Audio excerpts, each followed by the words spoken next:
Needless Things Podcast.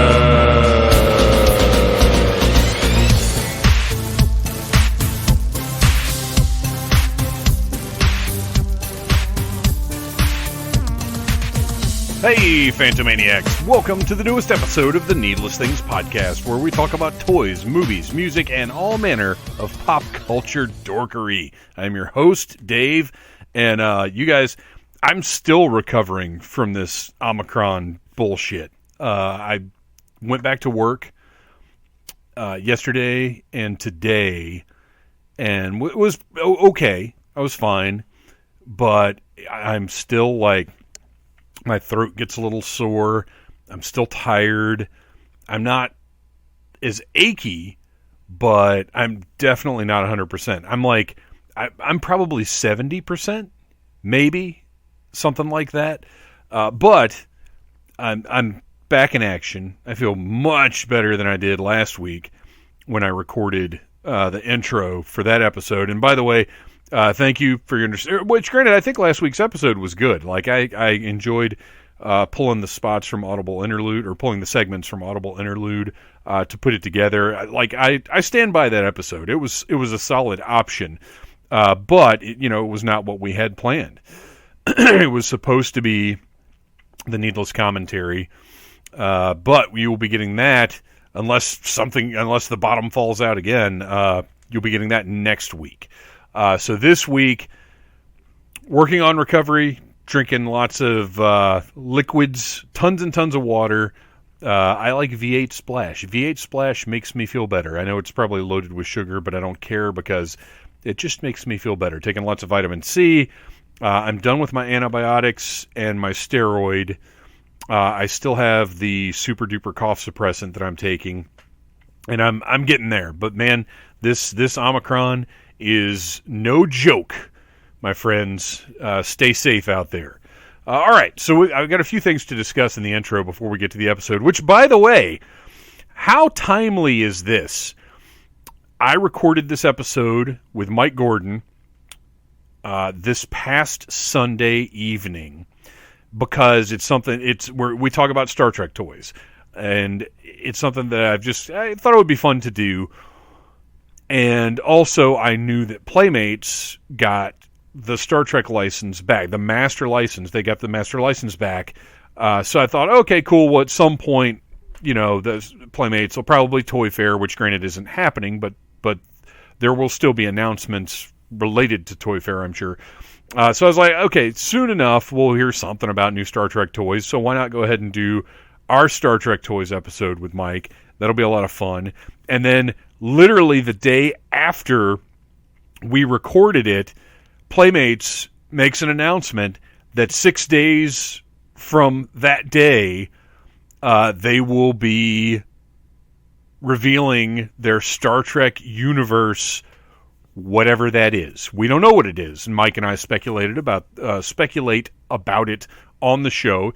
So keep listening. We get there. So pretty exciting timing. So now you guys are hearing this on Friday, so there are only a couple of days left before Playmates makes whatever their big new Star Trek license announcement is. So the timing really couldn't have worked out any better. And I told Mike, I was like, well, we may have to get back together to talk about whatever Playmates announces. And if it's exciting enough and enough meat on the bone, we will do just that. We've already discussed it, so it'll be a little extra episode if that is needed. In other toy news, so I've been sort of playing catch-up in a lot of ways. First of all, pre-orders are still dumb.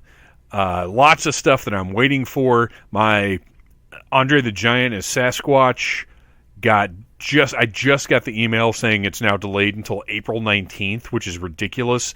Walmart, the Masters of the WWE Universe Wave 7 just got delayed, and then a bunch of retailers got it, so I ordered it from BigBadToyStore.com, reviewed it. You can go check it out on the Needless Things YouTube channel. This week I reviewed that, and I reviewed the new G.I. Joe Classified Series Alley Viper. So the great stuff there. go check out the Needless Things YouTube channel. And I also have a bat on the way. Really weird how that went down, but we'll talk about that on the next Audible Interlude, which is just a couple of weeks away. That's Audible Interlude, a G.I. Joe podcast, available wherever you get your podcasts. But I ordered that Alley Viper, a bat, and then Boba Fett and Fennec Shand all the same time from Hasbro Pulse. Boba and Fennec came, the Alley Viper came, the bat, weird. But I reviewed Boba Fett and Fennec Shand. I don't know for sure if I'm going to even post those reviews, though, because I've got a lot of other stuff. I just got the Batman Year 2 figure from McFarlane Toys. I got a big, giant box that contains the original 1983 G.I. Joe headquarters. I want to do something with that. Won't be a review, really, but I feel like I can sort of do a video about the pieces and putting it together, cleaning it up, maybe. There's something to do there. I've got another box of G.I. Joe stuff coming. I got, what else? New Spider-Man figures. There's a lot of stuff. And since I don't collect Black Series, I don't know if Boba Fett and Fennec Shand will make it up, although it would be timely with the Book of Boba Fett going on. Speaking of which, I know there are some of you out there who do not care for the Book of Boba Fett, and it's fine. We don't all have to like the same things. We don't all have to like everything. And also, it is technically, in a weird way, competing in our hearts and minds with Peacemaker, which is fantastic. I've said many, many times on the show, James Gunn is, I think, one of the greatest directors of all time. His sensibilities line up perfectly with mine. I love every single thing that he's made. And Peacemaker, no surprise, is great. It's loud, it's fast, it's entertaining, it's ridiculous, it's everything that you want one of these streaming pop culture-y superhero type things to be. And we just watched the newest episode. Is it episode 4, I think? Where Vigilante steps up and has some of the best lines so far in the show, which is quite an accomplishment, by the way. And then Book of Boba Fett is much slower paced, telling a very different kind of story, different tone. I get it if you didn't like the Scooter Kids. I loved them. It felt like old Expanded Universe to me. I liked the brightly colored scooters. I liked the cybernetic implants. And I saw somebody online was like, oh, what is this? What is these stupid cyborg implant? It's bullshit. Right, because there's no history of cyborgs in Star Wars at all. That's a new development, you fucking moron. I like the him hiring the kids. Like, I like the scooters. They work for me. They make sense. Like, I don't know. I'm enjoying the show, and I'll admit, I think I might have talked last week. I don't know. It was kind of a blur about Once Were Warriors. Tamir Morrison. That's the first thing I ever saw him in. That movie's phenomenal. Track it down and watch it. So I'm a Boba Fett guy already. I'm a big fan of Tamir Morrison. I'm a big fan of just what the Man Called Horse, which is what the flashback portions of Book of Boba Fett remind me of. I don't know. I like it. It's not as engaging and compelling as The Mandalorian, but that was a very different thing. It was more episodic. And yes, there was an overarching story, obviously, but it also almost felt more like an 80s show where each episode had sort of a contained thing, whereas Book of Boba Fett is a larger story in the way it's being told. And yes, it's a little bit slower, and I get it if there are elements that people don't love. I'm really enjoying it. I like it. I think it's cool. It's not what I wanted, but in a way that's almost better because it is still delivering. It's delivering what I wanted, but in a different way, and not in a subverting expectations way, but in a, look, we know the story you guys have had in your heads for years now, and we're telling that story, but there are just some different elements that you maybe didn't think of, didn't know about, whatever. I don't know. I like it, and I like the way they're fleshing out Boba Fett's character. I mentioned that I'm a big fan of Karen Traviss and what she did with Boba Fett in the old Expanded Universe. And I got to say, I think this is, it's not as fanboy geek out, but it's more interesting, and long term, I think, has more possibilities. So, anyway, I like Book of Boba Fett. If you don't, I get it. I'm not telling you you're wrong. I see where, unlike The Mandalorian, maybe this one isn't for everybody, but I am enjoying it, and I'm appreciating what they're offering, and that it does feel different from The Mandalorian. All right, what else? Let's see. I talked about the Spider-Man figures. I think, you guys, that might be everything. I am tired. I'm ready to rest my voice. Oh, I had to call my mom on the way home today because I haven't actually spoken to her since I got sick. So I was on the phone with her on the way home for like an hour and a half, nonstop talking. I can't believe my voice didn't blow out. I can't believe it hasn't blown out yet, because I haven't talked that much. Well, since I talked to Mike Gordon that long Sunday, and you're going to hear it in just a couple of minutes here. But you guys, I think that's about all I got for you intro-wise. Again, I just want to reiterate, stay safe, be responsible, look out for yourself and your loved ones. This thing is not over, and you don't want the new version. It's just very unpleasant. And also, you don't know how your job's going to handle it. I got very fortunate, and my job was, for once, very responsible and thoughtful with how they handled my time off. It was still a giant pain in the ass to deal with, but I'm fortunate in that, I didn't lose any pay I guess I lost a little bit because if I'd worked, I would have gotten overtime. But since it was a different thing, I got my hours, but it won't be considered overtime. But anyway, you don't know how your job's going to handle it. You don't know if they're going to tell you, hey, guess what, buddy? You got to use your vacation time if you get real sick. Just don't take the chance, even if that's your motivating factor. Just look at that, think about that. Be careful. Be careful where you go, who you go places with, wear your masks, get your shots, do everything that you can do, because you don't want this funk that I've had for the past 2 weeks now. So there you go, guys. Now it's time to lighten things up. Grab yourself some Romulan ale, kick back, relax, and listen to myself and the incredible Mr. Mike Gordon returning to the show as we just talk about some of our favorite Star Trek toys.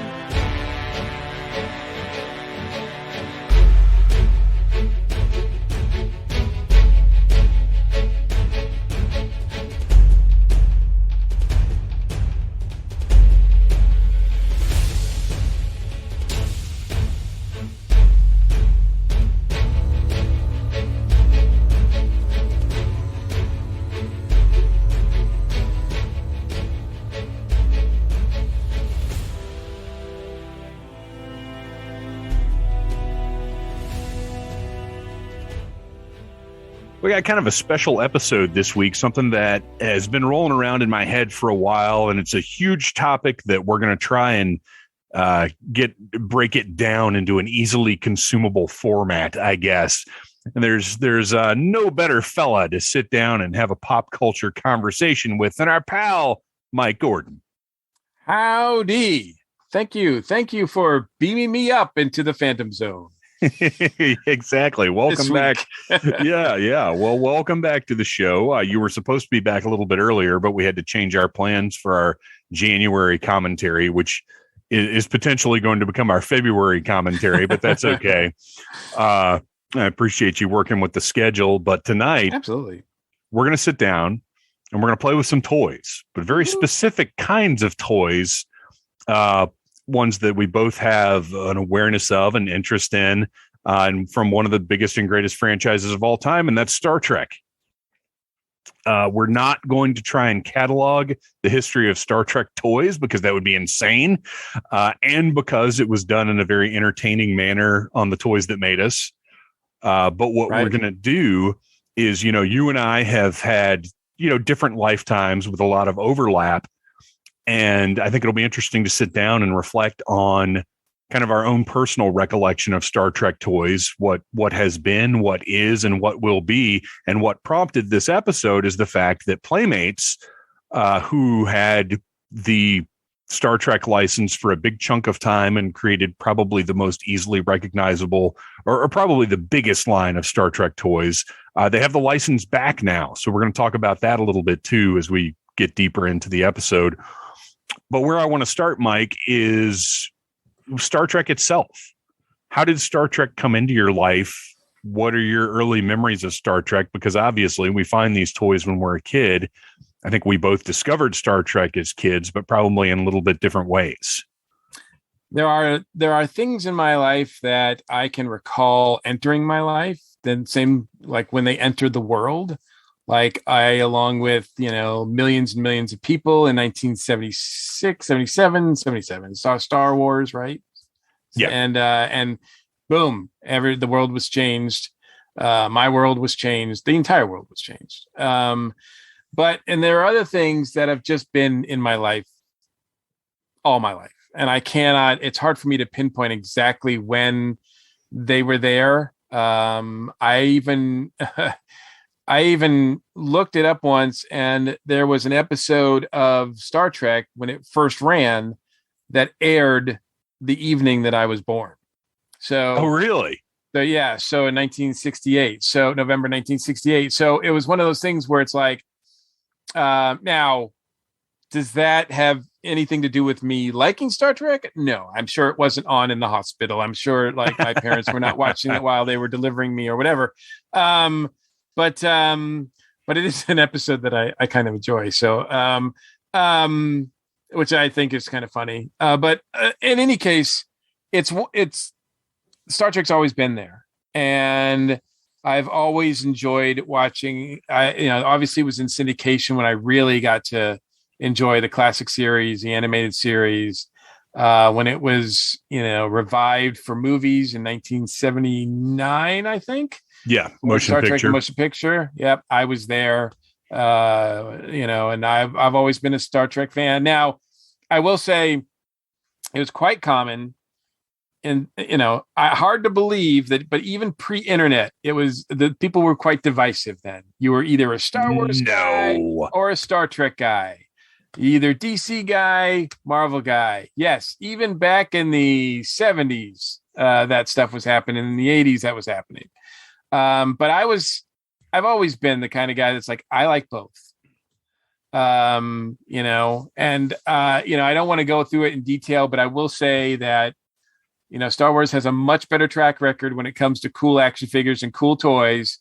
And that's one of the things that, has kind of maybe hurt Star Trek over the years. I don't know, merchandising wise, they haven't had obviously some of the best history when it comes to that sort of thing, but I don't know. I've always been attracted to the franchise, and I've always wanted really cool mementos of the show to play with.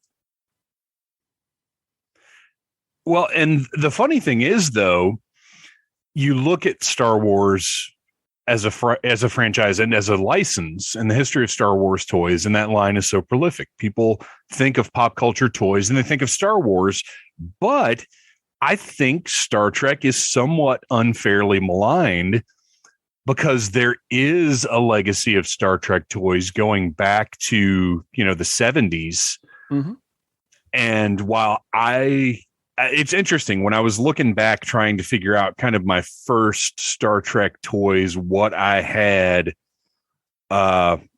you'd think Mego would have been the first for me anyway. It was for me. So I had Migos when I was a kid. I had Batman, I had Spider-Man, I had Superman. Like I had the world's greatest superheroes figures. I never had any of the Star Trek ones. The first Star Trek toy I remember having, and actually I'm going to send you a link to this right now so you can take a look at Our this listeners thing. would love that. Because I see, well, yeah, you know what they do love though is hearing a reaction to something. Because if you open that link up and scroll, I've sent you the wrong thing. Now the listeners don't love that. Woo! Apologies, listeners. Okay. That's not safe for podcasting. Sorry about that. I thought her pants were on. No, that second link there, if you look at the Star Trek CSF USS Enterprise, it's about the third image down. It's got a light blue background. Yes. Do you remember this thing? I do remember this. I did not have one of these, but yes, I do remember this. So I have a picture of me probably like 3 years old, maybe 2 years old even. This came out in 1977. And what it is, it's a controlled space flight USS Enterprise. Now, there were other toys with a similar design, like a helicopter or an airplane, but this is the Enterprise.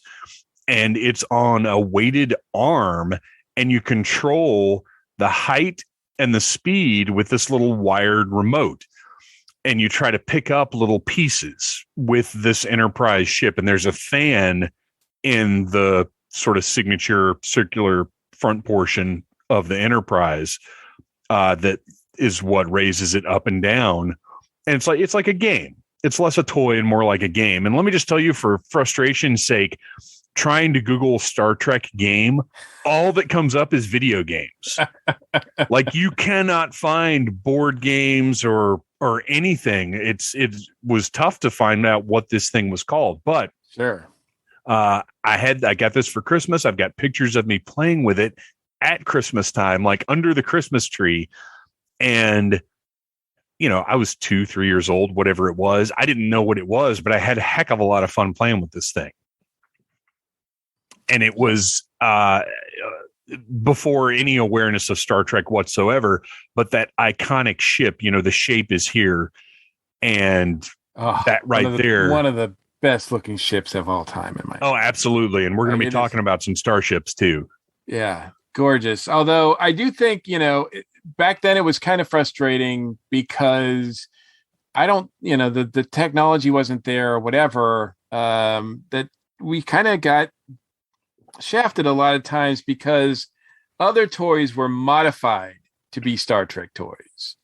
They weren't, they weren't Star Trek toys in and of themselves. They were just like, take something that, like you said, they took this thing that was like obviously a helicopter type game and they turned it into a Star Trek game. But at least they didn't just print USS Enterprise on the side of a helicopter. Right. Like they did with the Star Trek Adventure helmet. Yeah, or the Star Trek utility belt. It was just silly. And the comics were like that too. You read the Star Trek comics that Gold Key was putting out at the time, and they were like, do they know what these, like, they didn't even know. You couldn't recognize the characters. It was really tough. But that's awesome. I did not have one of those. When I was growing up, I did have, we'll call them dolls because that's what we called them then. Sure. But I started off with, large, 12-inch G.I. Joes, Big Jim, $6 Million Man, all those statuesque kind of figures. Then a few years later, switched, like Mego started coming out. I got, like you, I had Spider-Man, I had Batman, I had Robin, I had Joker, I had a Batmobile. And I do believe I acquired at one point secondhand. I believe it was secondhand. But I had the Star Trek Bridge action set playset, which is beautiful. It is a piece of toy history. It is, it is bonkers cool. Can also be used as a carrying case so all my Mego figures were always in there, no matter if they were Star Trek related or not. And that was something special. But yeah, then the game, the figures would continue to get smaller, like, because a few years later, then Star Wars would change everything, and the figures would be even smaller. Like, it just was amazing how the figures kept getting smaller as I got older. Do you remember having a feeling about that at the time? It just was, they just came out. Now, when there was that market, and it still bugs me. And we're going to talk about this a little bit too, I think later, but it's like, I wish the industry would pick a standard size and everybody would stick to it, because I would have my Star Trek figures, even my, 3/4 inch, 4 inch, 4.5 inch, because the Star Trek figures that came out for the motion picture were 4.5 inches. which is different than a little bit bigger than the Star Wars figures, which were 3 3/4 inch, right? So there's this little bit of difference there. There was other companies that were coming out with these figures that were about the same size, but just different enough that it would be like, yeah, they don't play well together. Well, now the Mego motion picture figures were 3 3/4 inch. They were in that pocket of the late 70s, early 80s, where everything was coming out in that Star Wars scale. It wasn't you had Lone Ranger, you had Buck Rogers, you had Flash Gordon, you had all of these, and they were all hitting right around that 3 3/4 inch because they all wanted to be compatible with Star Wars. There were some of that were a little bit different here and there, but you're right. It's Playmates that went to the 4 and 4. Playmates had the odd size. Yeah. So yeah, we'll definitely be talking about that later. But no, I can't remember being aware like, hey, why are my toys getting smaller? I was getting older, and they just seemed like they were all cool. They were just. I tell you, the figures did feel more. I don't know how to describe this, but it seemed cooler to play with action figures than dolls. Yeah. I had that sort of, there was that male stigma that, it's not cool to play with dolls kind of thing. So, and the play sets were easier because they were smaller. But that Mego play set, that was a beautiful thing. I think it still exists somewhere in my parents' attic, but we have not been able to acquire it. My parents insist that they did not get rid of it. So it must be somewhere up there somewhere. Someday I'm going to discover it all over again and be just amazed. Because that was a high point in my collection for sure. I played with that thing a lot. Although I didn't have that many Star Trek Megos. But that's what was beautiful about Megos is you had the world's greatest superheroes, you had Planet of the Apes, you had Star Trek, you had all of those lines, same scale, same design, all work together, so everybody could hang out on this completely show accurate Enterprise bridge. It was pretty. I mean, it was the level of attention that it went into it was pretty amazing because I don't think I wouldn't have thought of laying it out this way and having it done this way. And certainly the big question is, how do you make a transporter work for kids? Like that was their solution, having this this sort of area where you put the figure in, you spin it around and it pops up on the other side was pretty ingenious, I think. Oh, it is. And that's one of the things that's beautiful about this is it is not designed to look like the show's bridge. It just isn't. It's designed to look like an appealing toy and to have cool toyetic functions. It's got the chairs, it's got the little console. It's a great play set. It's visually appealing. And I would say it's a top 10 toy play set of all time. Yeah, I certainly, for me personally, it was. And even though you say it wasn't designed to be, it wasn't designed to be screen accurate, but the feel and everything that was important was there. This captain's chair, the video screen. Yes. Even though they didn't have videos, they had little sceneries that you could change. You could switch out the little cards. Yeah. It was amazing. Yeah, they did a fantastic job making a great toy out of this thing. And it had everything you needed to be the Enterprise bridge. Yes. And I did have Kirk. I had Spock. I think I had a Klingon. But looking back on it now, I don't think I had any of the others. Well, and the cool thing about the Mego Star Trek figures is that they have been reproduced over and over and over again by so many different companies now. Diamond Select Toys did reissues of them as well as the bridge. And then, now Mego is making them again. Mego's back in business, and they are once again doing basically reproductions. They're a little bit higher quality. They feel a little bit sturdier. The plastics are a little bit nicer. But you can go buy Mego Star Trek figures from Target right now. It's great. It's nostalgic. It's a fun thing.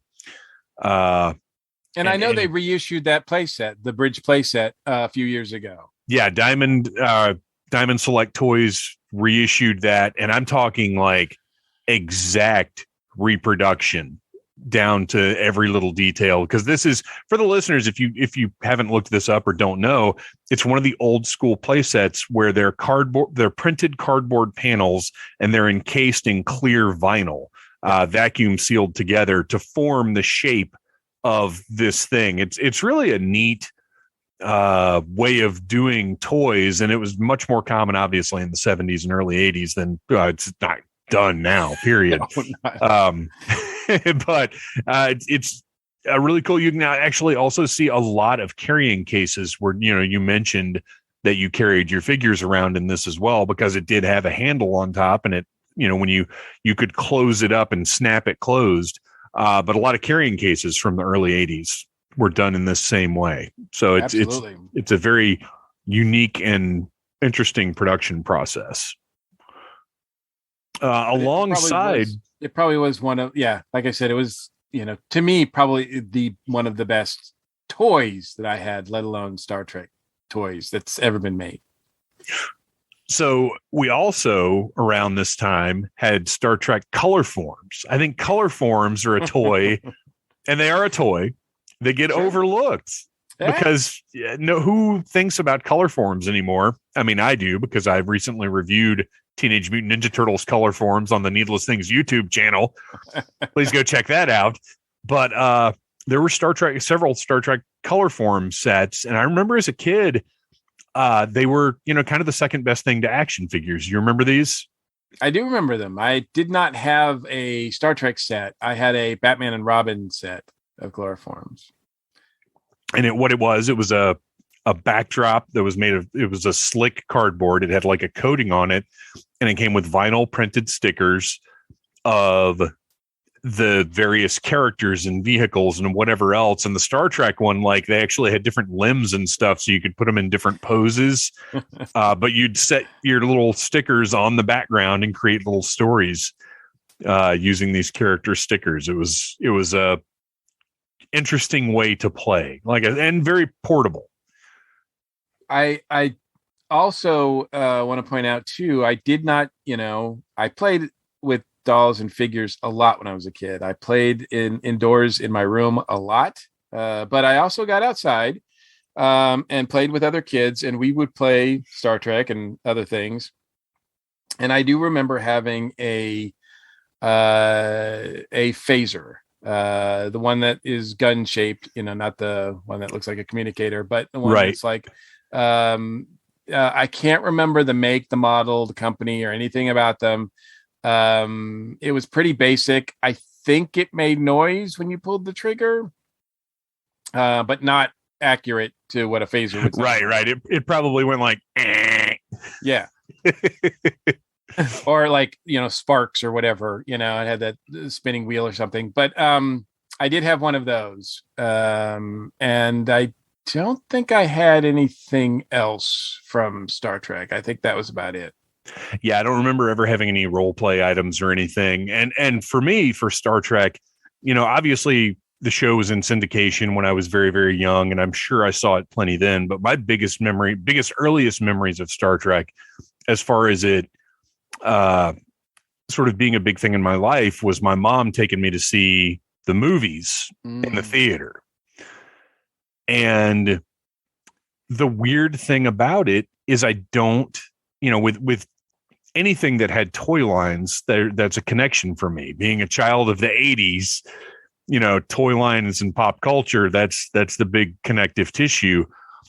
But I have no real memories of Star Trek toy lines. As much as I loved those movies, as big a deal as it was to go see them in the theater, I didn't have any of the figures. I didn't have any Star Trek toys. I don't remember there being, we'd go see the movie and I'd be like, hey, let's go to the store. Like after Return of the Jedi, we went to the store and I bought some Ewoks. But after Search for Spock, we didn't go to the store and I bought Christopher Lloyd as a Klingon. Like, there's a thing about Star Trek that kind of is not a toy thing. I mean, Star Trek, it prides itself on being a little bit more intellectual. It's not just an action fantasy. There's usually, some of the episodes, even in the original series, had real like hardcore science fiction writers writing for the episodes, as well as it just sort of had this mystique that it was a little bit more adult, and therefore, like, you watch that first movie, Star Trek: The Motion Picture, and bless them, they made toys of the cast and stuff like that, but in those exciting uniforms.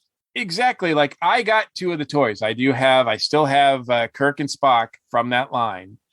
But to be honest with you, they're as figures, they suck. Like, they just they're not very articulate. I think they have maybe 5 points of articulation. You can move the arms up and down and the legs maybe a little bit, and the head around. But it's pretty basic. Those uniforms are horrible looking. And I just, I had them, but I wasn't, and there wasn't anything in the movie to crave me to go get more of those figures. Right. I mean, if you look at that line, and Mego did those figures, you're right. Those are 3 3/4 inch. They're by Mego as well. Mego is getting on that train. 5 points of articulation, just like Star Wars at the time. Exactly. But you could tell the figures were not really as good as the Kenner figures. And so, you couldn't really do much with them. And, I had them because I liked Kirk and Spock. Didn't really care for any of the other new characters that popped up in the movie. And they tried to put some aliens in there that had like 30 seconds maybe of screen time in the background, but they didn't. That line is really not very memorable, and for me it kind of killed Star Trek figures for a while. And though I love Star Trek 2, it is one of my favorite movies of all time. There's not a day that goes by where I don't think of a quote from that movie. As ridiculous as it sounds, it's absolutely true. But I don't remember. I think they came out with figures then, but by then it was too little too late. I think there were none for the movie. Gotcha. Some companies have dabbled since then. Yes, I know that since then. Yeah. But yeah, at the time of the movie, there were no Star Trek 2 figures. And I think it's probably because of the motion picture, who wanted to jump on and license that franchise after the reception that movie got. We wouldn't see, and we'll talk more about Star Trek 2 figures when we get around to Diamond Select and Playmates. But Star Trek 3, which I mentioned, did actually have figures produced by Ertl.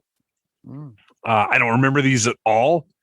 I couldn't, I'm sure I've seen them in a bin at a toy convention or something. But these are actually much more G.I. Joe like. They've got basically Joe articulation, but they look pretty darn junky. Yeah. And they only released 4 figures: so Spock, Kirk, Scotty, and the aforementioned Christopher Lloyd, only he's Klingon leader. I don't know why Scotty got so many figures in this early stage of Star Trek, because he's one of the few that do, outside of Kirk and Spock. Not McCoy. He gets more. I think there's more Scotty figures at this time than there are Dr. McCoy figures, which makes no sense. Yeah. But it's like, and I think I understand the Mego Scotty is worth pretty much a lot of money, because that was hard to get. Because he was the only other red shirt. So of course the kids are probably going to take him out as much as they can, and destroy him. So that's why there's not as many of him. But Ertl comes out with those figures. But again, like I said, it's to me too little too late. And at that point, we're talking about, 1984, 85. I'm in high school. Yeah. And I'm not saying I'm not getting figures, but I'm getting fewer figures by far. Right. It's got to be something really like, ooh, yes, that's cool. I got to get that just because it's cool. Exactly. So by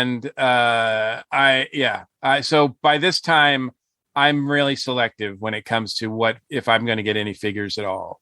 And usually that, Star Trek is not on my radar as far as that goes. So so I disappear from Star Trek toys in general for quite some time now. Well, that's okay, because Star Trek toys essentially disappeared for quite some time. The 80s, which I mentioned, is my key toy buying. Like, that's when all the toy lines that I love to this day happened, and Star Trek just did not have much of a presence during this time. In 1988, we got Next Generation figures from Galoob, but as much as I loved that show, these were 5 points of articulation. They were, at the time, you were competing. Well, 88 was Ninja Turtles time. G.I. Joe was kind of on its way out a little bit. I say that G.I. Joe fans, younger G.I. Joe fans, are going to get mad at me, because I found out that there's this whole crop of 90s G.I. Joe fans that I wasn't even aware of. But the real American hero crowd, I guess, we're kind of phasing out of the G.I. Joe style. So we get these 5 points of articulation, really basic figures that don't look bad at all, but just honestly aren't very exciting. Well, and as cool as Next Generation is, first season is a little rough, and it's not really giving you anything to really want to seek out and play with. Like, there's no really cool monsters. There's no really cool aliens. There's no really cool, even the bridge characters. Like the captain, Jean-Luc Picard, is cool. He would go to be one of my favorite captains of all time. But back then, to a kid, he's an old bald guy. Back then, I was thinking, why is Captain Stubing running the Enterprise? And he's not an action guy, right?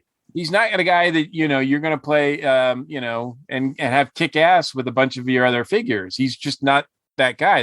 These are figures that are going to sit around, the ready room and talk about how they're going to strategize and get out of this mission. It's like, that's not conducive to really having fun with toys. How are we going to convince these colonists to relocate? I actually didn't like the way that the Enterprise looked either. The huge saucer section. Oh, see, I loved that Enterprise design right off the bat. It didn't do the fact that it's separated didn't do anything for me. I'm still a NCO1 period guy. Oh, you know what? I was wrong. Maybe A. I'm looking at these. They actually do have knee joints as well. But their phasers and accessories are permanently fixed into their hands, which is horrible.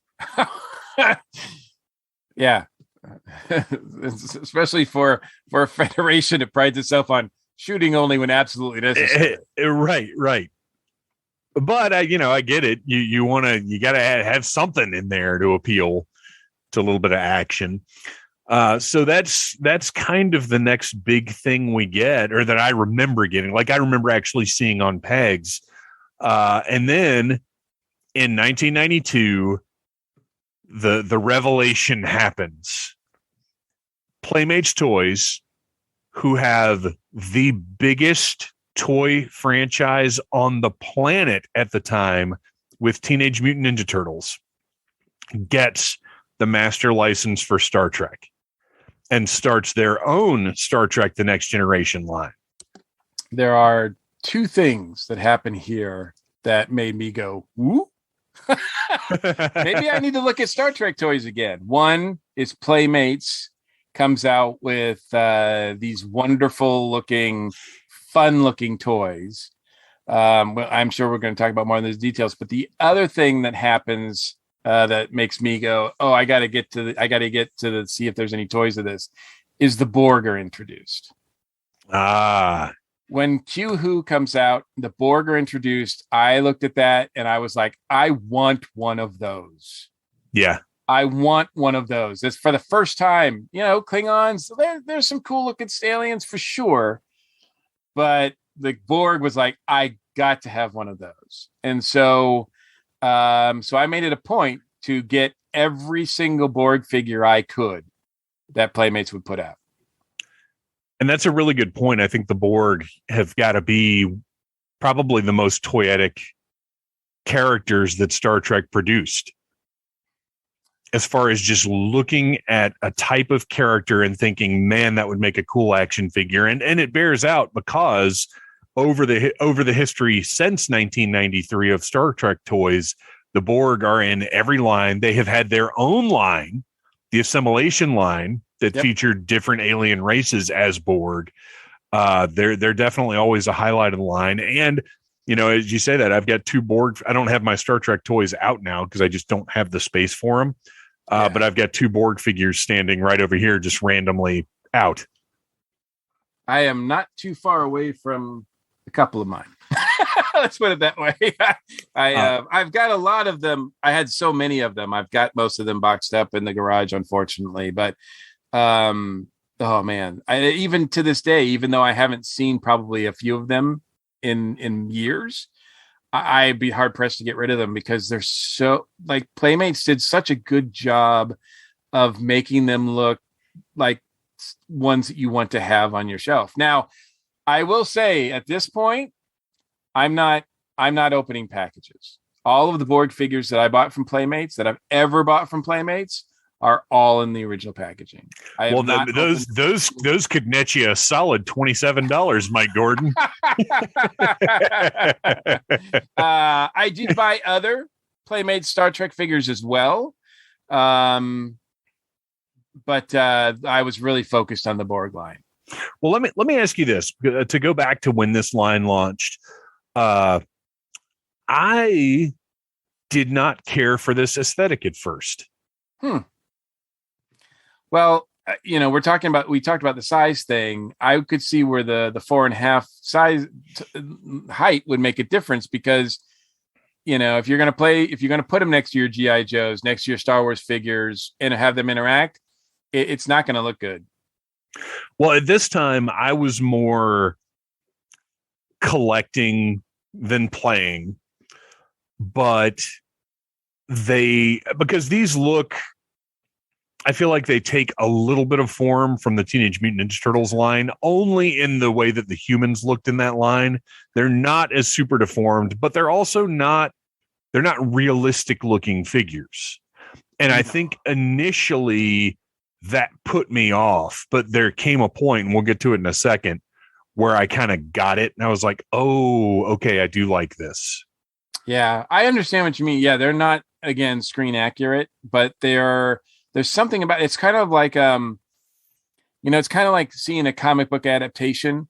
And sometimes if if it's done in a more cartoony style, like say a Mike Allred doing a version of something like if Mike Allred did Star Trek, you'd be like, well, that's not something that I really like. I don't consider that Star Trek. But as you get, as you understand the aesthetic, you're like, oh, but I like this. Yes. I like this a lot. And the key thing about that is it gives the artist, or the toy manufacturer in this case, license to do things just a little differently. Yes.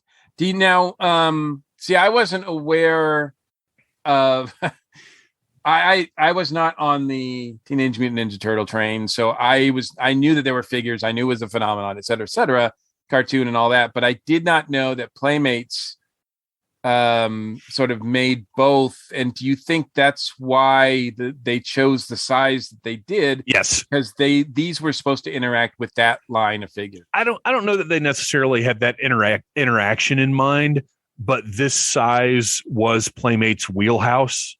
Gotcha. And these that makes sense, because I was wondering where it came from.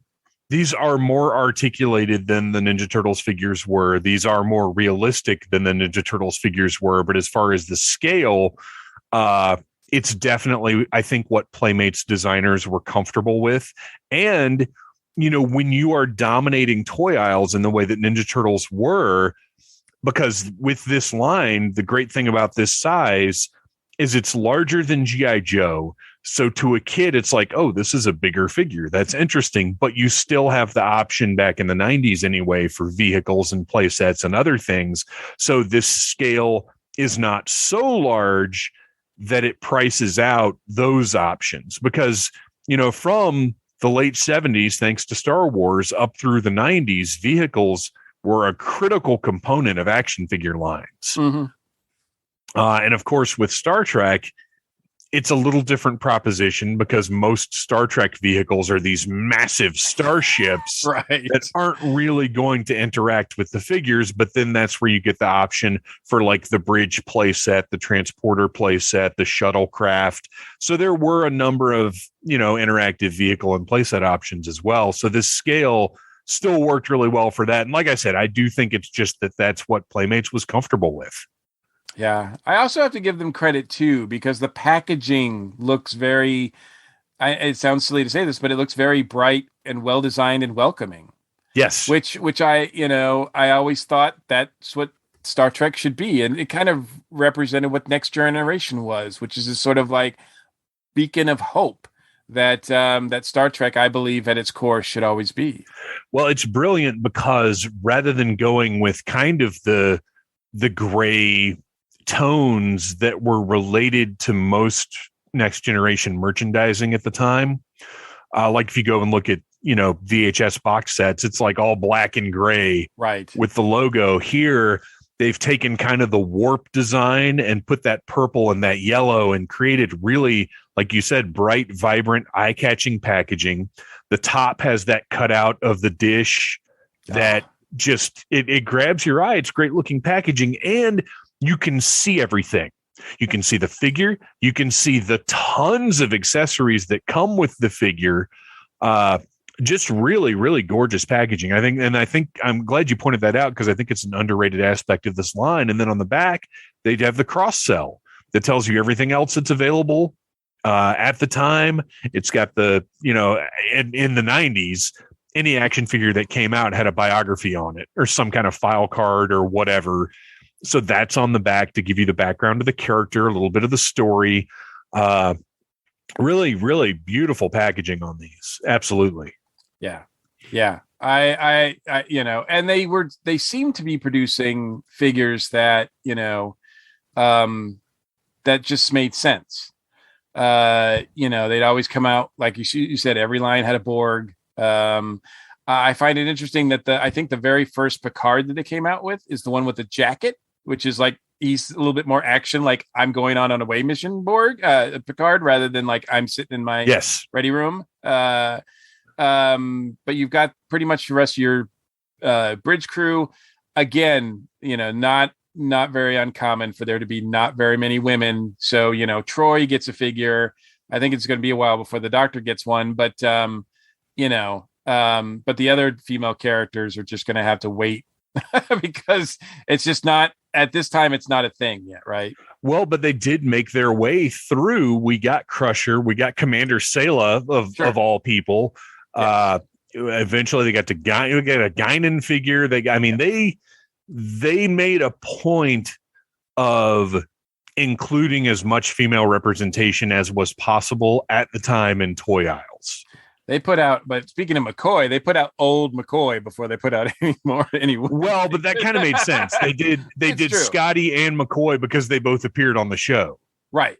So, but I think Scotty was later, obviously, as the show was going on. But that first few waves has that old McCoy figure when I'm like, wow, like that's really going to attract a kid. But you know what? As a Star Trek fan, and especially as deep, you didn't have any idea how deep this line was eventually going to go, and this line goes really deep in the deep and cuts. That's the key thing, and I'm getting to where this line finally hooked me, because we did get Captain Scott, like as he appeared on the show. We did get Old Man McCoy as he appeared on the show, but this line initially was just Next Generation.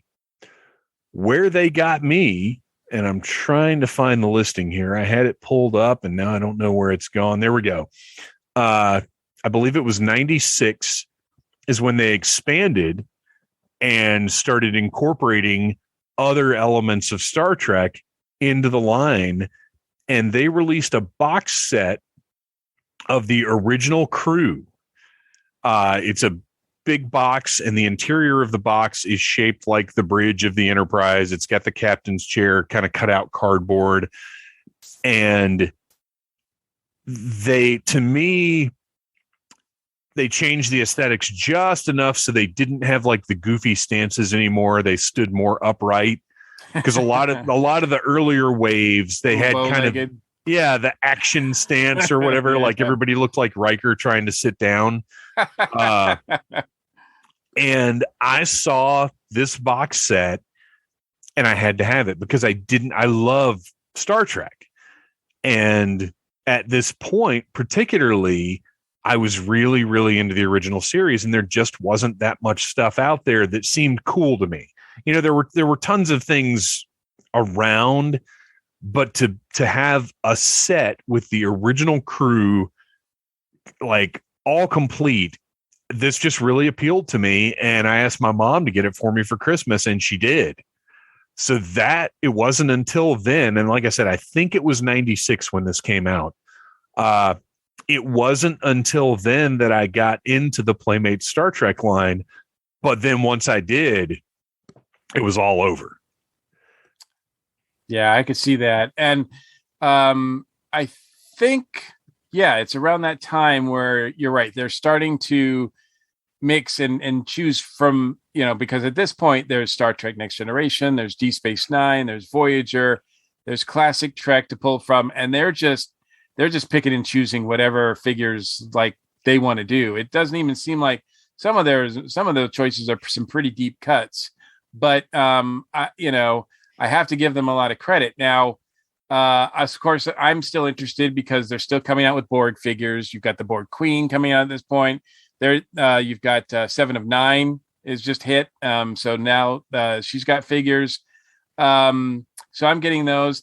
The packaging is different, but still bright and welcoming. It's using I think it uses.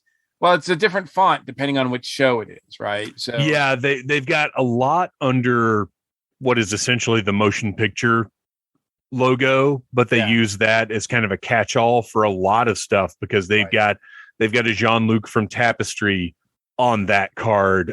They released Yeoman Rand, which is a very nice, not really a deep cut, but somebody that it just shows, they're going to hit everybody.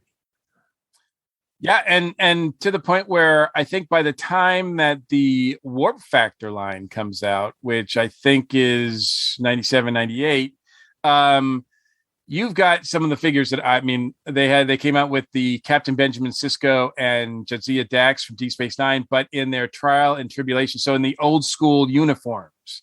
Yes. And the Bashir one in an old school uniform. I snapped those up. They came out with They come out with Ilya and I think Star Trek, Kirk and Spock from the motion picture. And I'm like, man, so they can even make these things look good. Like these figures that I wouldn't touch way back in the day when they came out, when I just saw the movie. Now they're coming out with these fun figures using those same uniforms and everything. And that's a true testament to how cool they're. Well, and that's and I was wrong. 94 is when that box set that I got came out, and I actually still had. Now it's open. I've got the bridge interior, but it is open with everybody standing on the bridge. But I actually do have that over there across the room from me. But that was 94, so it was a little earlier than 96. That seemed late to me, so I had to double check.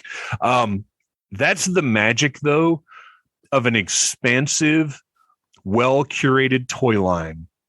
Is if they had put out those figures early on, you kind of would have been like, what are we doing here? What is this? But when you already have a massive collection of figures of top names supporting like Barclay, Rand, and then obscure aliens, well, then when you throw some of those characters out there that maybe you wouldn't have given a second look before, but now they're getting slotted in with this collection that you already have of like, wow, okay, this is really cool. I've got the original crew. I've got the Next Generation crew. Why not get the motion picture crew too? Why not add that in there? Because I know they're going to do them all. They're going to give me, they're going to keep building this collection. Now, having said that, They never completed the Wrath of Khan crew, which drives me insane. Right. We've talked about that on the show before. But there is definitely something very appealing about knowing that a toy line is going to have support and consistency. And that alone makes you more willing as a collector to invest in items or characters or whatever that maybe you wouldn't have been interested in otherwise. Let me ask you now, what perspective do you think that Playmates is looking at as far as their target? Because it seems to me that on the one hand, they're targeting folks like myself, older collectors, because we're like, hey, look, there's a figure of like Spock from City on the Edge of Forever where he's wearing the hat to hide his ears, right? Like that, like what kid is going to want to play with that, right? And if they've even seen that episode. So obviously that's targeting me, yet the figures look, I don't want to say cute, but they look accessible enough and friendly enough that kids would want to play with them. Almost like Funko Pops, but more playable, I think. Right.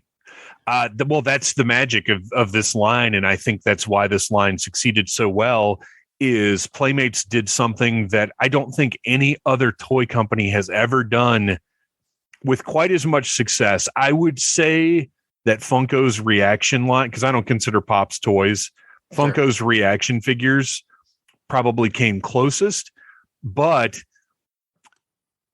the Star Trek line from Playmates managed to appeal to kids, because you have to, if you're going to be a successful toy line in the way that this line was successful, I don't care what anybody says, collectors alone don't get the job done. You got to have moms and uncles and kids buying these things too. Mm-hmm. But by numbering the figures, as inconsequential as that ended up being, they numbered the figures.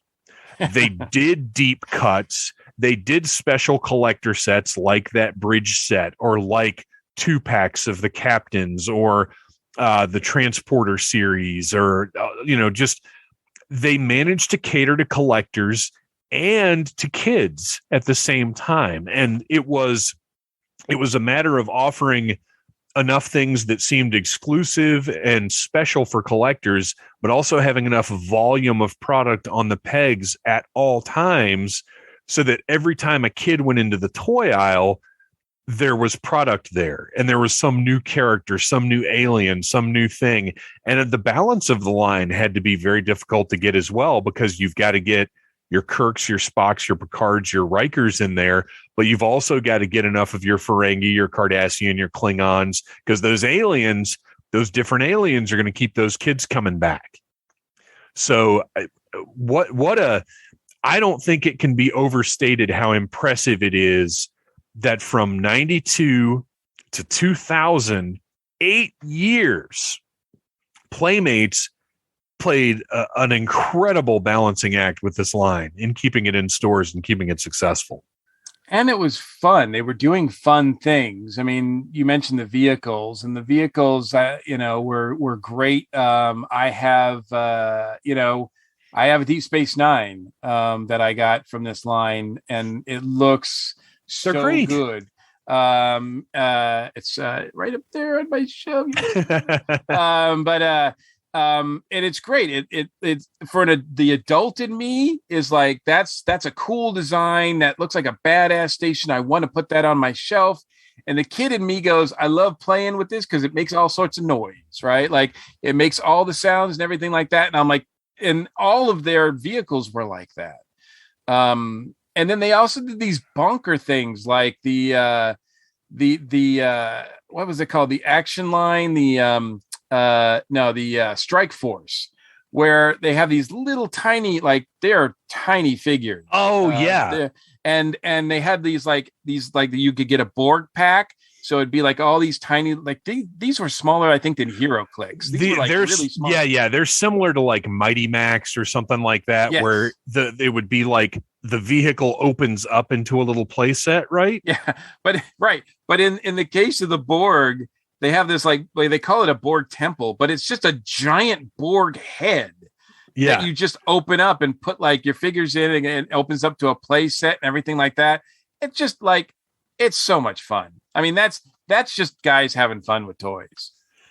Yeah, and speaking of the vehicles and the role play items that Playmates released were again treading that line where they looked good enough for collectors to want to display like on their shelves, but they had lights and they had sounds and they were functional. So you could, kids wanted to play with them and own them too.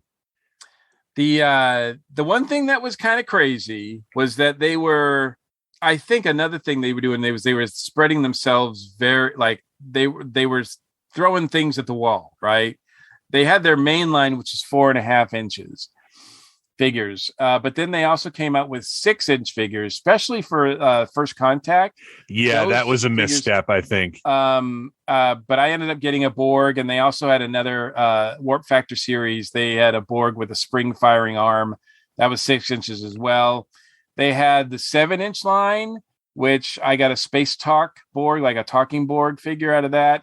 They had the 9-inch dolls. I have a Borg, and they had a couple of 7 of 9s of that. Those 9-inch dolls, that Warp Factor collection, I was working at KB Toys, and we would have just boxes and boxes and boxes of those things came in. Yeah. And did they move? Yeah, they sold anything that was a recognizable pop culture franchise would sell eventually. Gotcha. This was the era of when in KB on the markdown, we would have the 12-inch Star Wars figures.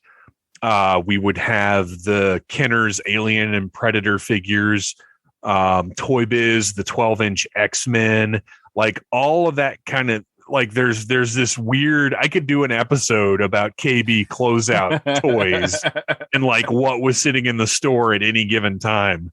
And that would definitely be a thing. Beast Wars, Transmetals. But yeah, those Star Trek Warp Factor, those 9-inch figures, I still have a ton of them boxed up, and I've got my Kirk over on the shelf right there. And they were great. They're weird because they don't go with anything. They don't go with Migos. They don't go with any other size toy whatsoever, but they're well done. They look cool. And if you like, at the time, if you wanted that Migo-esque feel, it was something different. But it was kind of a weird decision for Playmates to go back to that clothed figure. Right. They had the 9-inch ones. They had 12-inch ones too, because I have both a 9-inch and a 12-inch 7 of 9. And they made really like cool collectible statues as well. I mean, I know we're not talking about statues, but I mean, they're not toys, but I mean, their statues were beautifully done. I mean, I have a 7 of 9 statue. I have a Locutus Borg diorama with a Borg Queen diorama. These were really nice looking. So, I mean, Playmates is playing like with all sorts of different sizes. They're targeting all sorts of collectors, whether you want the toys or whether you want a statue or whether you want like however detailed you want it. What do you need it? 7 inches, 5 inches, 6? Like we got the figures for you, right? And I specialized on Borg figures, and I focused on Borg figures, so I'm getting all these. But also your Kirks, your Spocks, those are coming out in those sizes too. Yeah, they really did cover all bases, and actually. At the same time, because we've talked a little bit about vehicles, but the starships of Star Trek are something that are critical to the franchise, obviously. Alongside the Playmates line, which did its own fair share of starships, we also had Galoob's Micro Machines line. Oh, the Micro Machine. And so those were metal?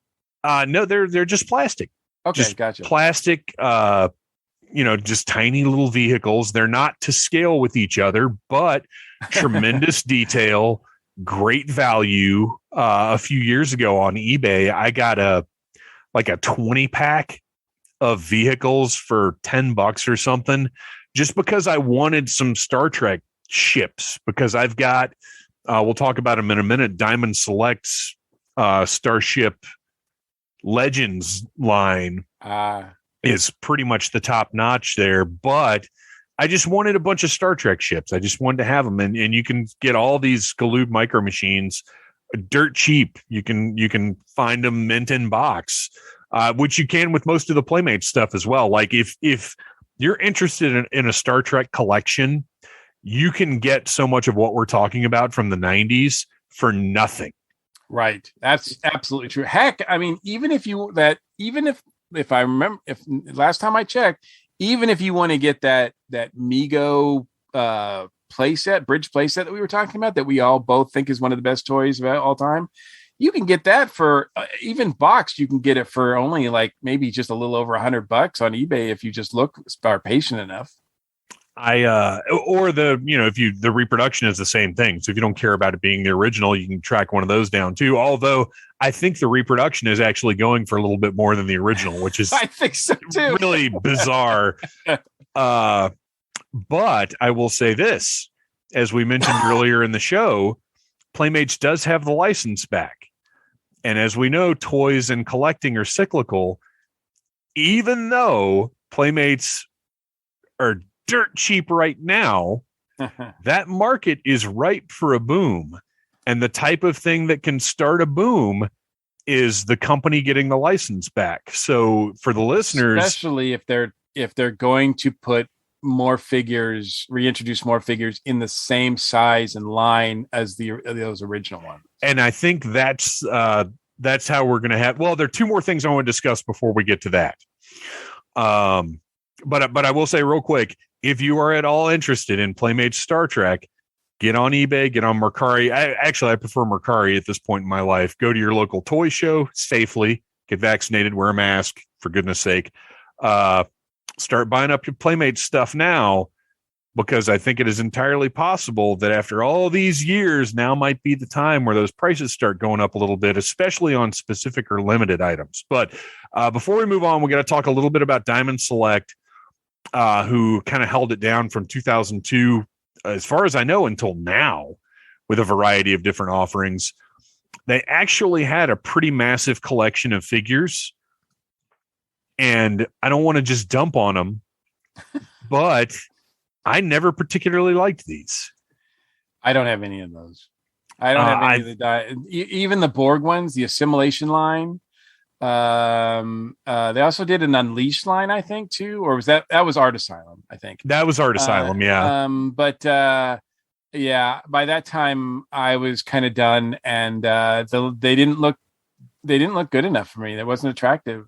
I can't quite put a finger on what it is. I've got a couple of their releases. I got the Screaming, the Khan Kirk, just for the novelty of it. And I will give them credit because they did finish the Wrath of Khan crew. The only problem is they did it through multiple retailer exclusives. So you couldn't just, they were, I think, 9 different retailers. Each one got a figure.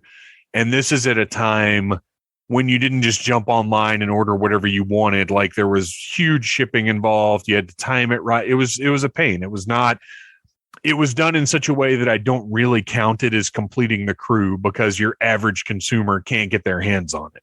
Yeah, that makes sense. So, Diamond Select has an admirable collection of Star Trek figures out there, but they were never so accessible, and they just, quality wise, is so far and wide on these things that the Kirk I've got could not stand next to a Kirk that came out 5 years, or a Spock that came out 5 years later. It's very inconsistent. But what I will give Diamond credit for is that Starship Legends line that I think is the high watermark of Star Trek toys. These are basically souped up versions of the vehicles that Playmates was releasing, but just incredible detail, completely movie and TV show accurate sounds and lights, very, very high quality items for, at the time, very reasonable prices. They're large, about 10 to 12 inches, nice size toy starships. I've got several of them, and I wish the line could have gone even further than it did. I don't know if they still have the license to make them or not. I know there are a few you can still get on Amazon for a pretty reasonable price. You can get a Klingon ship for $50 right now. And I'll say, if you have any interest at all in it, go get one, because it's a beautiful piece. They did it's a good selection of ships that I wish there were more of. That Next Generation Enterprise that they released is one of the best toys in my entire collection. It's absolutely incredible. So props to Diamond for that, certainly. So now that brings us back around to Playmates reacquiring the license to produce Star Trek toys. I do not know if they have the master license. I don't know exactly what they've got, but certainly figures and vehicles are going to be included. Licenses these days are parsed up among so many different people. You have one company making 3 3/4 inch figures, one company making 6-inch figures, one company making pops.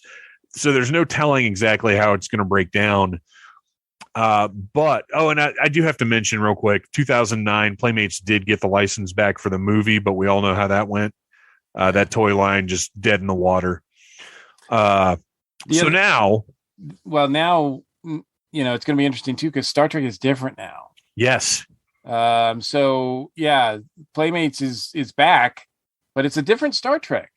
It's a different toy landscape. Yeah. And so, you've got 3 or 4 shows on Paramount Plus network. And it should be interesting to see what they, you've got you got 2 animated shows. You've got 3 live action shows that I know of right now, that I think there's more scheduled.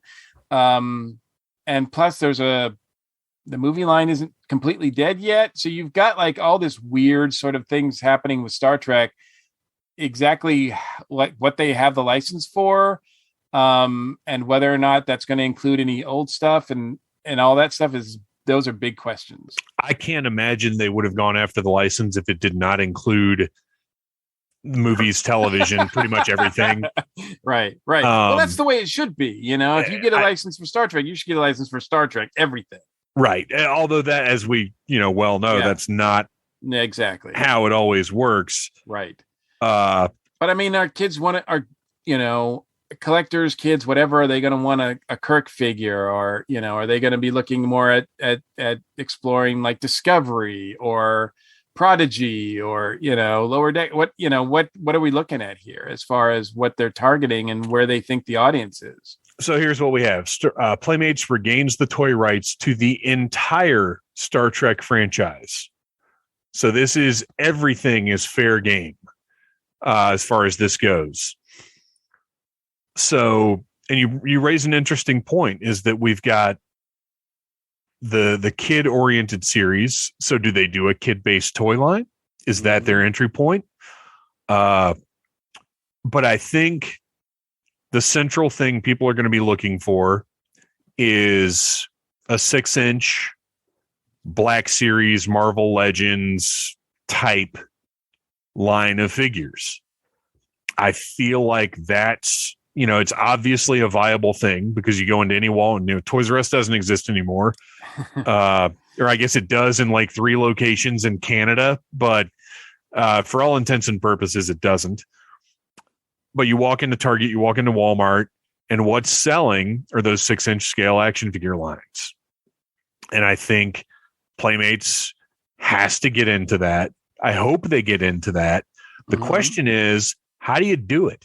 Which means they mean starting from scratch. So right. they're they've got the name, but they're not going to go back and obviously, they're going to have to do all the characters all over again. And so, like you said, where do they start? If usually action figures start in waves, right? Or right. Lines, they come in waves. So it's like, do you pick like, a couple of classic guys, a couple of captains, or, go for, and then balance that out with a couple of new shows? I think, my preference, if this was just for Dave, wave 1 would be original show. And I don't know what the mix would be. Probably Kirk, Spock, Uhura, Gorn, Klingon, Romulan, something like that. And then no Scotty. Wait, no, Scotty. Sorry, Scotty. You're still just not quite there. And once again, McCoy gets left out. But I don't think you can do that. I don't think you can. Right. I don't think it's feasible to do waves that way. So I think you have to do mixed waves where wave one has maybe old man Picard, Kirk from the motion pictures. What's her name from? I haven't watched Discovery since we reviewed it. Me either. From Discovery. I should also have a disclaimer here that I am not into Star Trek right now, which pains me to say, but I've gotten unfortunately used to the fact that Star Trek to me is just not as fun to watch as it was for most of my life. And I maybe I'll go back to it. I keep up with it a little bit through friends and the internet, but for the most part, I have step back from everything related to Star Trek. So if they want to hook me, right. If Playmates wants to hook me, then yes, they're going to have to come out with, a board. Right. So I think we've established that. Yeah. But, they're going to have to, it's going to have to be classic based as well, because, I'm not, if you're into Discovery, if you're into the new shows, that's fine. I'm not taking anything away from that. But it's not something that entertains me.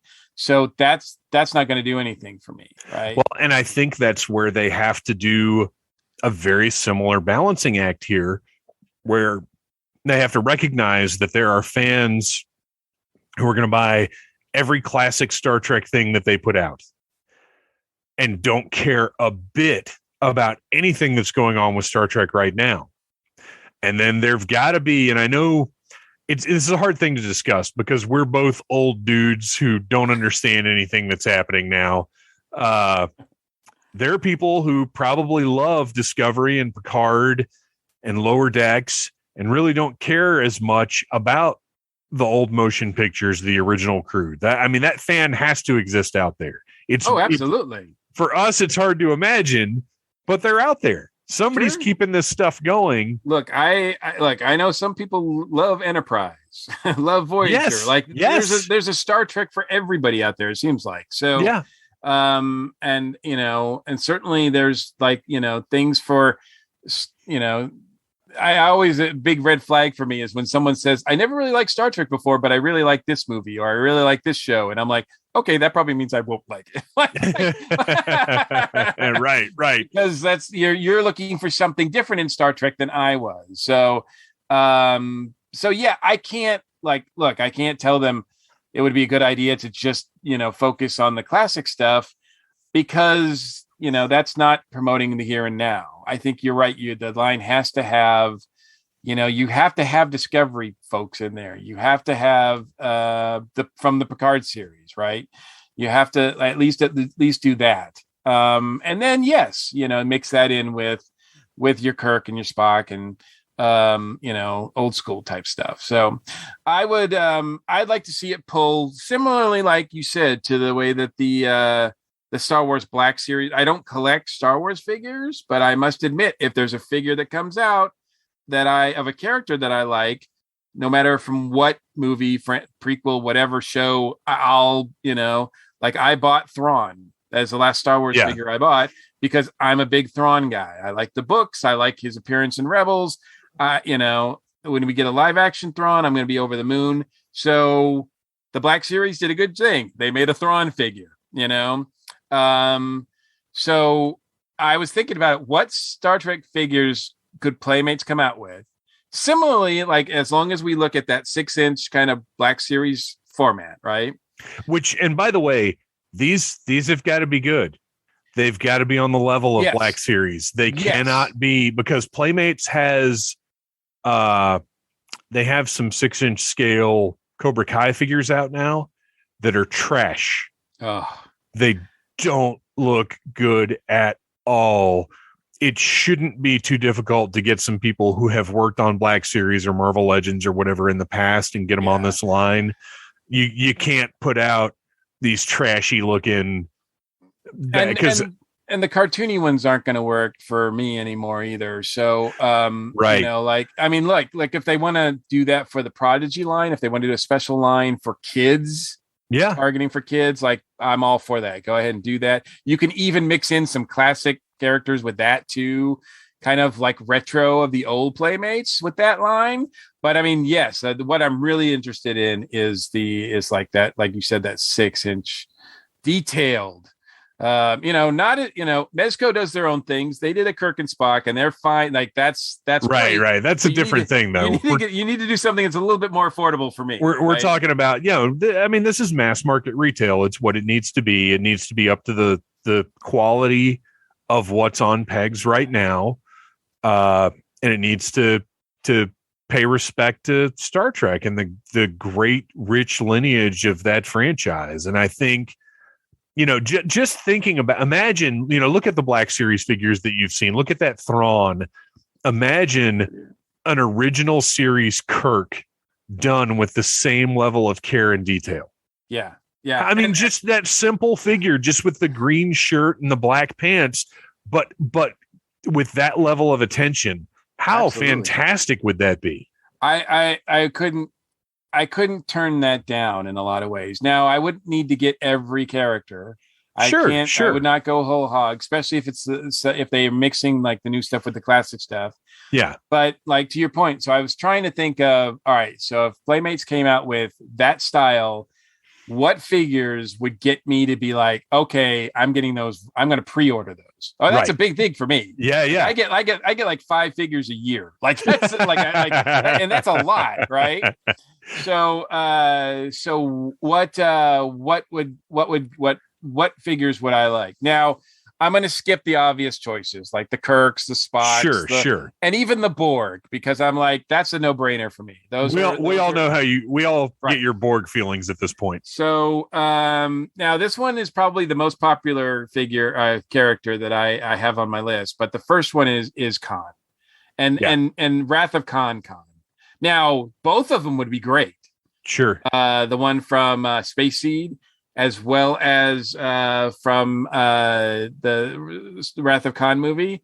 But the Wrath of Khan movie is like, you put out a great looking detailed figure of that bare-chested Ricardo Montalban, and I'm there. I'm all over that. Let me pitch this to you. San Diego Comic-Con exclusive 4-pack, Space Seed Kirk and Space Seed Khan. With Wrath of Khan Kirk and Wrath of Khan Khan. Sold. Dude. Sold. How awesome would that be? Just a nice 4-pack. The packaging would be a window box that opened up, and on one side, on the left side, clear window, old school Star Trek looking graphics. The background is that bay that Kirk and Khan fight in. Right. The figures are there, and then on the right side, it would just be, I guess, the Botany Bay, whatever. It wouldn't matter because Kirk and Khan are never on screen together in Wrath of Khan. But still, Star Trek 2, like almost a mirror image, but in that style. You open it up, and they're there. Oh man, that would be beautiful. That would be fantastic.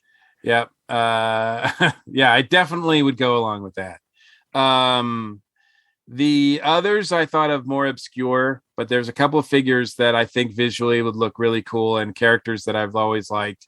And one of them is actually one from Enterprise, which is the Andorian Shran, played by Jeffrey Combs. Oh, yes.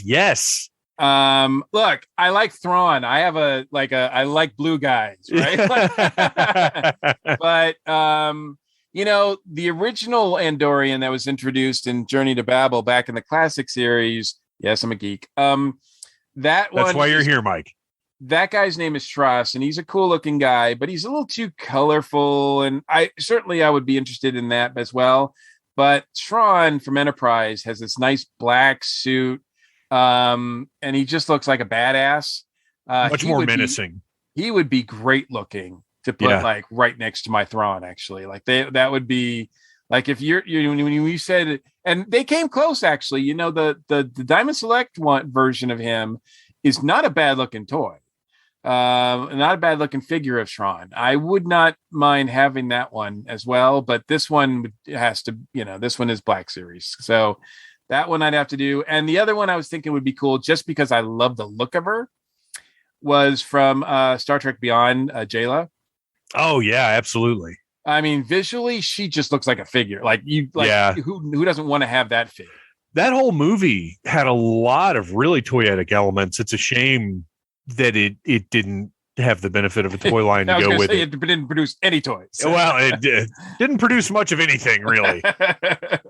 So even though those are like from other sources that are not traditional, those are ones that I like I said, if they put out those figures, and of course your usual stuff like Kirk and Spock and in the green or in the yellow for Kirk or Spock. Certainly you can have a lot of variations. Certainly the mirror universe figure, like you could do them all mirror universe and it would be amazing. Like, well, and I think that's stuff that you could do really well with that. That's the challenge, is that there are so few things that have not been done.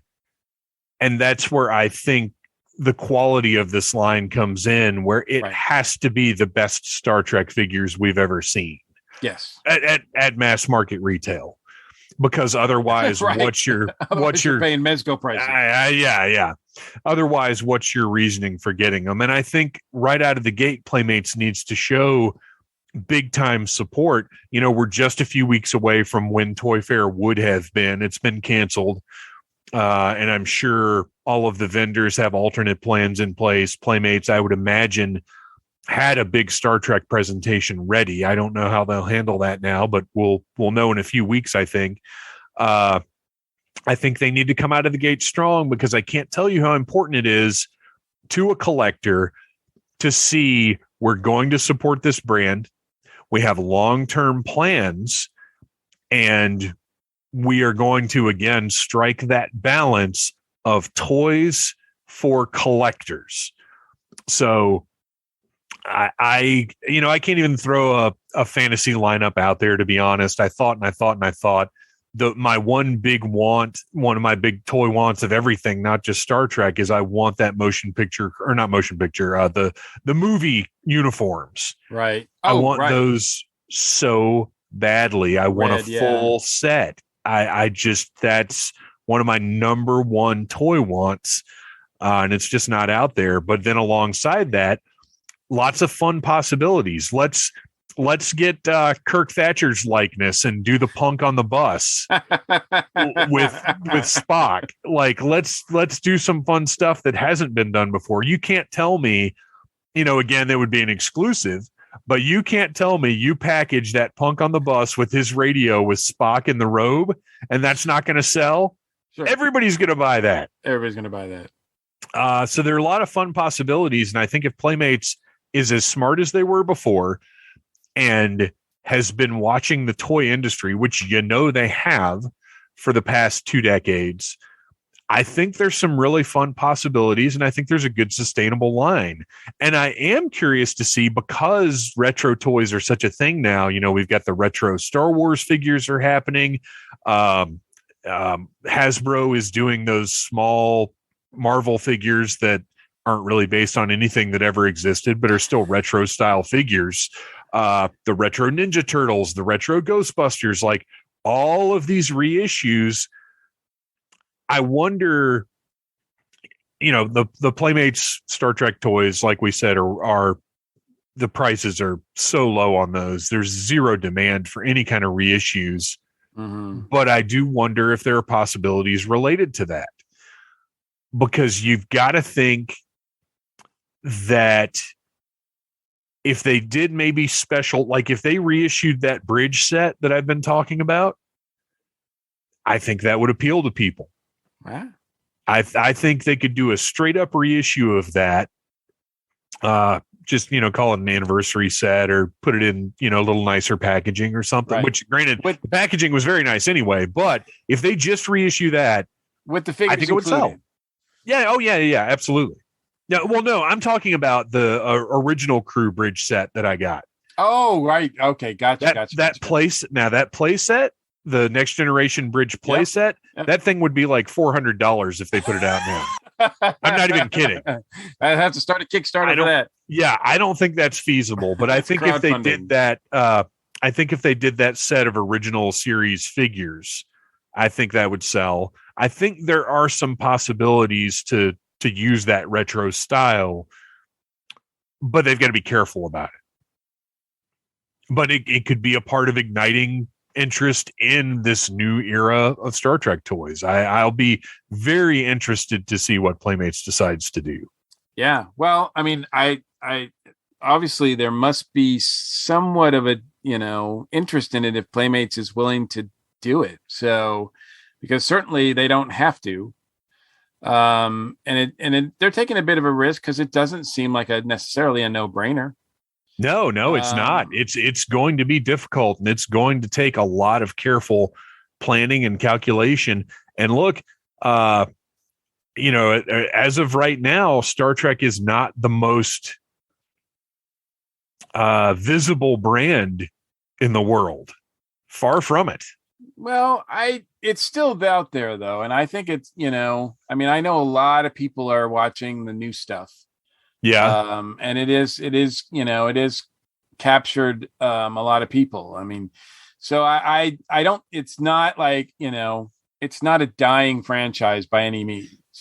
It is more alive actually now than it has been in probably a decade at least. So I think I think it's now is a good time to jump on it, because if it doesn't happen now, then it might never happen. Right. If you can't put out Star Trek toys now, then they're always going to be like small time individual sets for collectors rather than a big line. Here's what I would like to see in that Playmate style. I want Orville figures in the Playmates style. I think that would be the greatest toy line ever. That you know what, you have something there. I think that would be something that would be pretty pretty on brand. On brand. Yes. Yeah. Yeah, absolutely. Well, any final thoughts about Star Trek toys? Anything that we skipped over that you maybe want to talk about before we wrap this thing up? Star Trek had some cool toys. Many of the ones, the best ones we mentioned. There's a few that we didn't, but they're out there. There's still some really cool, like, the Hot Wheels has a line of ships that they do, which is kind of cool. If you want Star Trek toys, they're out there. That we mentioned real briefly, the reaction toys that they came out with the next generation. I bought myself a Borg one. I couldn't resist. So he's a little smaller, of course, than the one that Playmates did, but so he's not as small as the little dinky ones they did, but as long as I think they're 3 3/4 inch. Yeah, they're 3 3/4. And you know what's funny about those is I've seen those just recently came out, the Star Trek reaction figures from Super 7. Mm-hmm. I've seen them in Target a couple of times, and every time I stop and I'm like, man, these look really nice. I'd really like to have these. I'm like, wait a minute. I could buy like 5 of the old Playmates figures for how much this one costs. Yeah. Let me just do this. That's another thing that, Playmates is going to be, interested to toy around with the price point and all that. But look, it's still something that, even though I'm not following the current stuff, it still is something that's very near and dear to my heart, especially a lot of the original stories, some of the other characters. And I would love to see another toy line succeed. Absolutely. I wish nothing but the best for this franchise.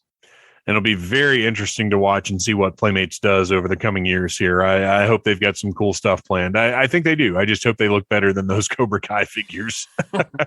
Mike, thank you so much for coming on and talking Star Trek toys. Where can we find you online? What are you up to?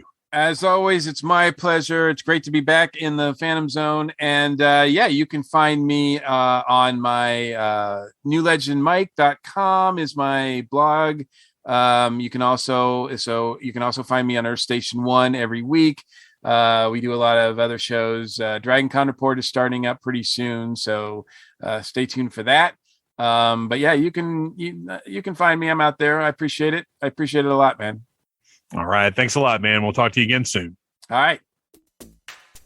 I so badly, before the Mike Gordon interview portion of the show, wanted to sing the Star Trek theme, and then wanted to do it again now, and I didn't, and you're welcome.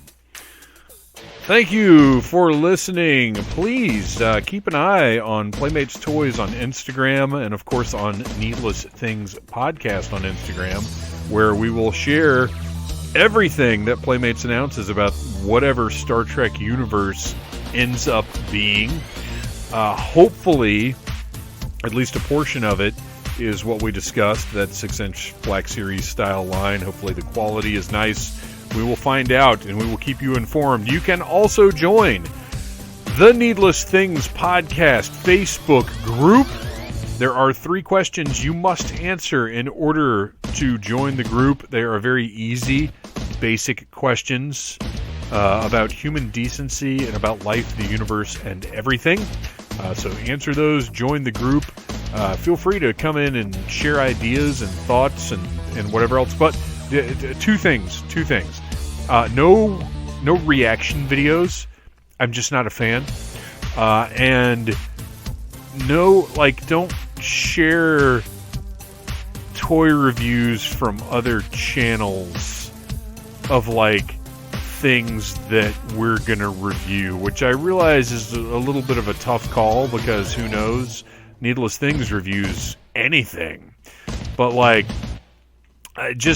we're here for Needless Things business, not for other people business. Yeah, they can have their own Facebook groups and do their own thing there.